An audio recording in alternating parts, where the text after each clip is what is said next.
स्वयं पुनर्विकासाच्या संदर्भात प्रीमियम ज्यावेळेस आपण भरवतो, सुरुवातीला प्रीमियम भरावं लागतं आणि काम सुरू व्हायला 2 वर्ष 3 वर्ष लागतात आणि मग त्याचा बोजा हा आमच्या तिथल्या नागरिकांवर पडतो। बिल्डरजवळ पैसा असतो, बिल्डर ते भरू शकतो।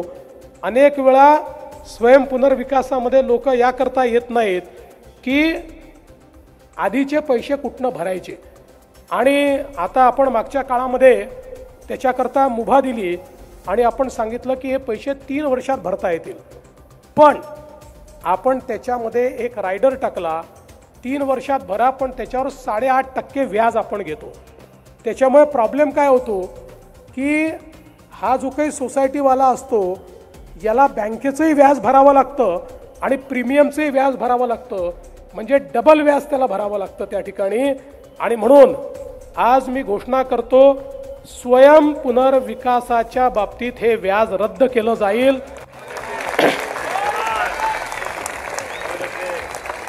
त्याला व्याज लागणार नाही। स्वयं पुनर्विकासाची इमारत आपण ठरवल्यानंतर 5 वर्षात उभी राहिली पाहिजे, लोकांना तिथे जाता आलं पाहिजे।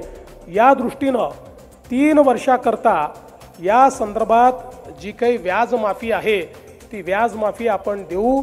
आणि मी तर असं म्हणेन की पहिल्या टप्प्यामध्ये पुढच्या 1 वर्षामध्ये म्हणजे मार्च 2026 पर्यंत स्वयं पुनर्विकासाचे जेवढे प्रपोजल येतील त्या सगळ्या प्रपोजल करता ही व्याज माफी लागू असेल। त्याच्यानंतर तुमच्या रिस्पॉन्सवर पुढचं आम्ही ठरवू की पुढे काय करायचं आहे।